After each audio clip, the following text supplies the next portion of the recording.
And it is Thursday, August 11th. And people are already gathering in the small upstate town of Saugerties, New York for the 25th anniversary of the Woodstock Music Festival. Among the things this year's festival has in common with the '69 event is the fact that neither is located in Woodstock. The first one was in Bethel, New York.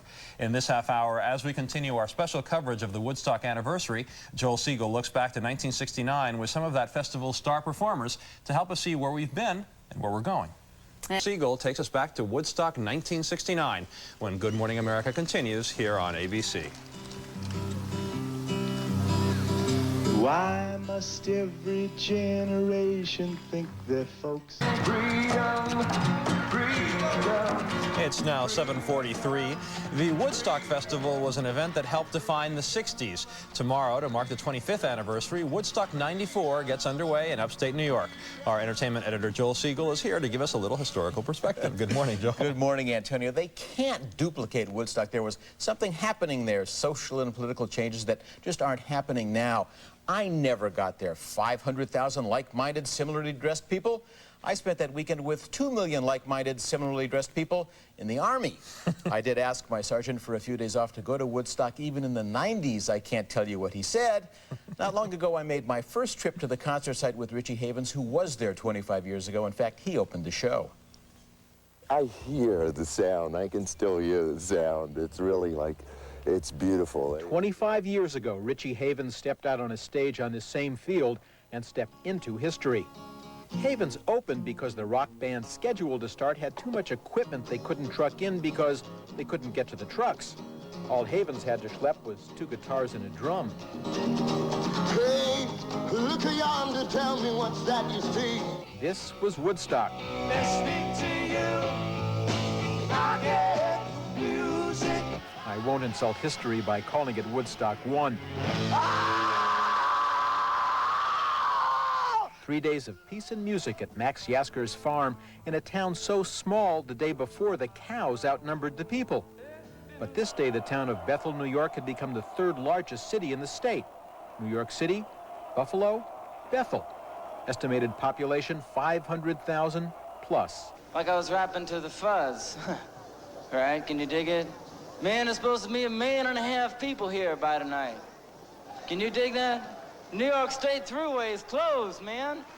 Everywhere I go, somebody comes up out of the crowd and says, I was rapping with the fuzz, man. The New York State Thruway is closed, man. And I'm going, oh, man, why didn't I say something else? 25 years later, just a bit grayer, like everyone else who was there, Arlo Guthrie still can't believe what he saw or what he said. You know, sometimes you look back and you say, boy, that was a historic moment. And sometimes you even think in the future that something might be a historic moment, which rarely ends up being that way. It's very rare that you're in a moment and at the same time that you're in it, you realize this is history. It was history. There was something happening here, and the word spread like wildfire.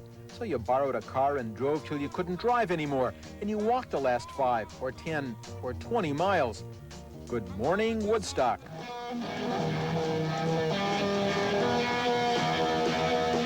To have long hair in the 60s was a political statement, so this was more than a concert. It was a confirmation. We were here. A declaration. We were here to stay. The generation who'd marched for civil rights and against the war, and at least back then, admitted we inhaled. How long did it take you to put it together? 2-3 months? Working on it for about 9 months. The guy on the bike, promoter Michael Lang. The ticket price, $18 in advance, $21 at the gate. Last time around, we sort of invented it as we went along. I mean, how many toilets do we need? You go to a bus station or a train station, you time people going to the toilet, see how long they stayed. Multiply that by whatever number. Take a Dixie cup, put it on a scale, multiply that. How much garbage are we going to get? He thought he was thinking big.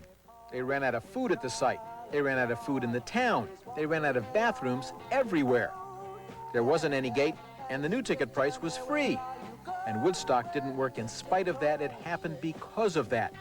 The driving rains and the gale-force winds didn't drive people away. It pulled them together. And none of this was planned. It couldn't have been.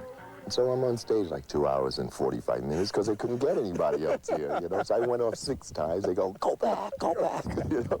So I come back, you know, 7th time I go, what am I going to sing, you know? And I looked down and I said, you know, the freedom that we have been sort of seeking throughout the whole 60s is happening right now. This is it. So I started singing the word freedom. Freedom, freedom, freedom, freedom, freedom, freedom. Richie Havens will be back at Bethel, New York this weekend. His manager told me if there's a concert, he'll be there. If there's not a concert, he'll be there. I saw a cartoon a few weeks ago that captures the way I feel. A stage, a sign, Woodstock 25th reunion, and an aging gentleman warning the crowd there's some bad antacid going around. You couldn't go 25 years ago. Will you go this year? I'd rather go back into the Army. I can understand why. Thanks, Joel. Well, we will continue our special coverage of Woodstock 94 throughout the weekend. Tomorrow, Steve Fox with Crosby, Stills, and Nash. On Good Morning America Sunday, music from Woodstock, Thelma Houston and Phoebe Snow. Then on Monday, Steve Fox again, surveying the morning after.